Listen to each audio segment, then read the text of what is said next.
कह रहा हूँ, संविधान खतरे में है, हमारा प्रजातंत्र खतरे में है, हमारा जनतंत्र खतरे में है। क्या बीजेपी विपक्ष में थी? ये सुप्रीम कोर्ट और हाई कोर्ट बीजेपी के लीडर्स को बचाते थे कि नहीं बचाते थे? India mean BJP, India doesn't mean India. हम पे 135 करोड़ का टैक्स और पेनल्टी लगाई। तो अब इस प्रजातंत्र और जनतंत्र को हरी जनता बचा सकती है, और वो भी इलेक्शन में। संविधान की समय समय पे व्याख्या सुप्रीम कोर्ट और हाई कोर्ट्स, जो कॉन्स्टिट्यूशनल कोर्ट जिनको कहते हैं, करते रहे। Basic structure of the constitution की परिभाषा भी आपको याद होगा, केशवनंदन भारती के वक्त 1973 में 13 जजेस ऑफ सुप्रीम कोर्ट ने दी कि कुछ ऐसी मूल चीजें हैं संविधान में जो आप बदल नहीं सकते।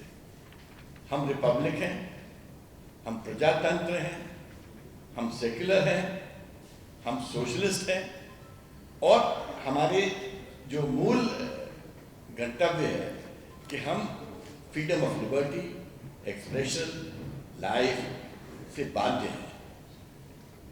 आज जितने फ्रीडम्स हैं सब थ्रेट पे हैं। सबसे बड़ा freedom of speech and expression.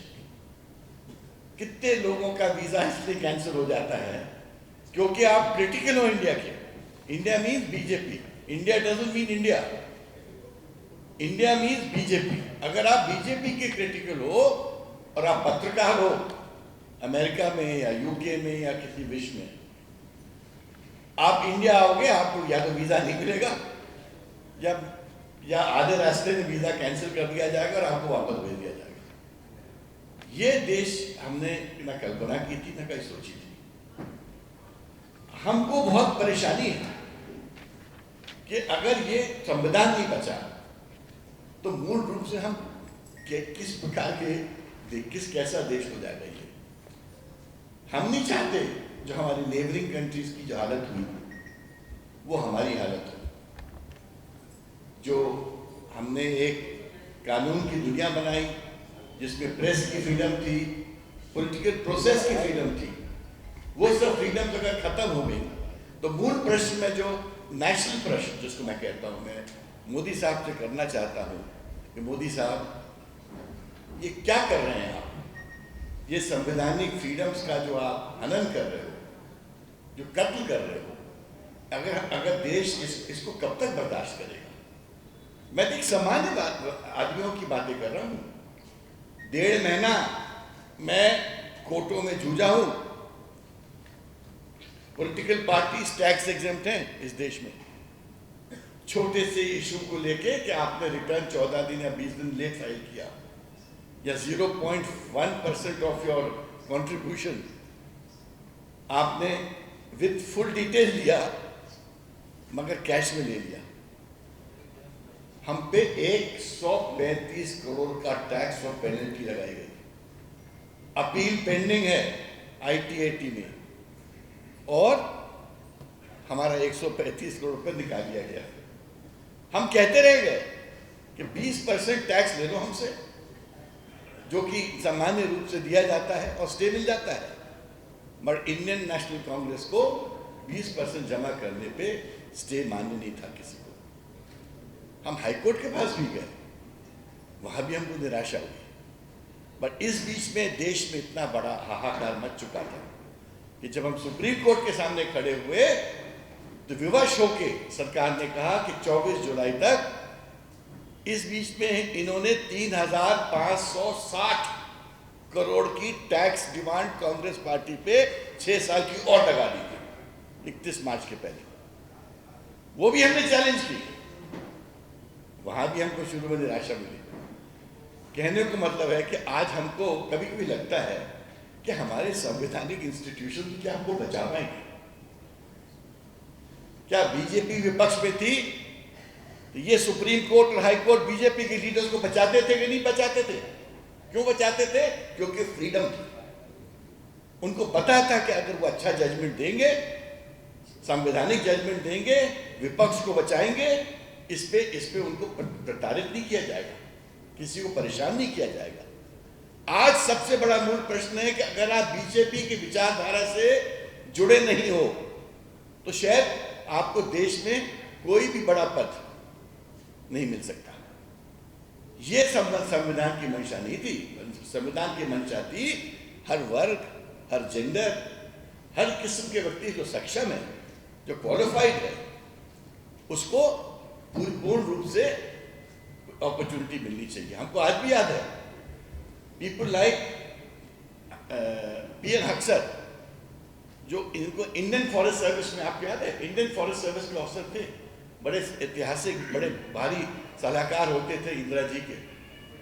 उनको उस वक्त इसलिए अपॉइंटमेंट नहीं मिलने वाला था कि उनका बैकग्राउंड कॉमरेड का था। उन दिनों में कॉमरेड होना फैशनेबल था इंटेलेक्चुअल्स के लिए। ऑक्सफोर्ड में और बड़े बड़े यूनिवर्सिटीज में कम्युनिस्ट माइंडेड होते थे यंग लोग। जवाहरलाल नेहरू को जब ये बात पता चली, उन्होंने कहा ये this can not be a disqualification, कि आप कॉमरेड हो तो इसको इसलिए आपको कोई पद नहीं मिलेगा, मगर आज आप कॉमरेड हो जाओ और मुझे दिखा दो कौन सा नेशनल पद आपको मिल सकता है।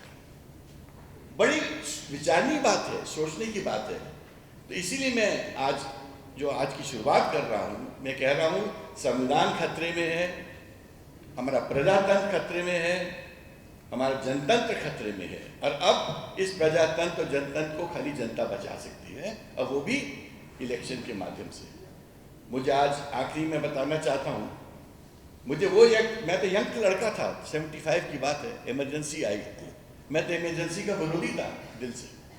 और मेरे पिता ने, जो जज थे हाई कोर्ट के उस वक्त, जो पहला जजमेंट इमरजेंसी के against Madhya Pradesh high court ने दिया था, जो ऐतिहासिक जजमेंट है, शिवकांत शुक्ला वर्सेस एडीएम जबलपुर, वो मेरे पिता और AP Sen, justice AP Sen ने डिलीवर किया था। उनको तो किसी ने प्रताड़ित नहीं किया उस जजमेंट के लिए।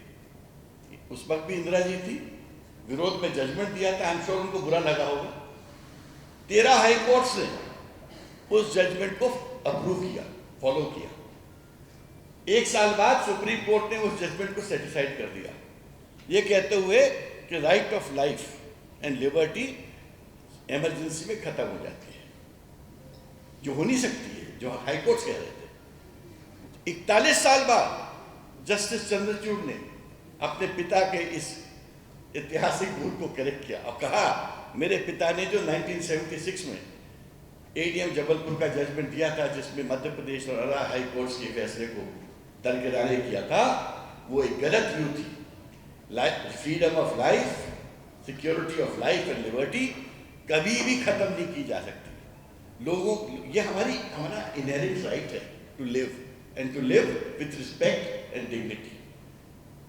और आखिरी में मैं ये बोलना चाहूँगा, बहुत सारे इश्यूज हैं जो एक के बाद एक हमारे जांबाज और यशस्वी अध्यक्ष, उनकी बोलने की शैली भी बहुत अच्छी है, मैं तो बहुत अप्रिशिएट करता हूँ उनको। और एक नई जनरेशन कांग्रेस की लीडरशिप के सामने आ चुकी है, और ये नई जनरेशन अब कांग्रेस को आगे लेके जा रही है अपने शैली में, अपने तरीके से। मैं जीतू जी से रिक्वेस्ट करूंगा, मोदी जी की जो तमाम गारंटीज वो देके गए थे उस विषय में बताएं। और अब सुप्रीम कोर्ट भी कहने लगा है जीतू जी कि जो गारंटी जब आप देते हो इनको हम इन्फोर्सेबल करेंगे। ये थोड़ी है गारंटी दे के आप फैसला ले लो जब पब्लिक से और उसके बाद कह दो ये जुमला था। अरे कोई मजाक कर रहे हो आप लोगों के साथ? आप किस पद पे हो आप लोग? इसी तरह मैं तो चाहूँगा जीतू जी आप ज़रूर बताइए, जो व्यापम से लेकर आज तक मध्य प्रदेश में स्कैम्स हुए युवाओं के साथ, जो छल कपट हुई, उसके बारे में बोलिए। लुकआउट में जो केसेस पेंडिंग है, और इसी तरह बॉन्ड के बारे में और तमाम जो इश्यूज हैं, आई एम श्योर आप एक एक करके इन सबको लोगे। और आज मूल प्रश्न, बहुत सारे मूल प्रश्न जो मध्य प्रदेश से संबंधित हैं, आज प्रधानमंत्री के अवलोकन के लिए प्रस्तुत करोगे कि भाई आप रोड शो में आ रहे हो, आप जनता को खूब सारे आश्वासन दे रहे हो, बट मध्य प्रदेश की जनता भी आपसे कुछ मूल बातें पूछना चाहती है। कोई भी व्यक्ति इतना बड़ा नहीं है कि वो कह सकता है कि मैं देश से बड़ा हूं। Justice JS. वर्मा ने विनीत नारायण के जजमेंट में क्या कुछ 6 लाइन लिखी थी, be you ever so high, be you ever so high, but the law is above you. आप कितने भी बड़े व्यक्ति हो, कितने भी बड़े पर्सनालिटी हो, बट आप कानून से और देश से बड़े नहीं हो। आपसे लोग प्रश्न करेंगे, आपको उसके प्रश्न का उत्तर देना पड़ेगा। ये आपका कॉन्स्टिट्यूशनल दायित्व है। Thank you.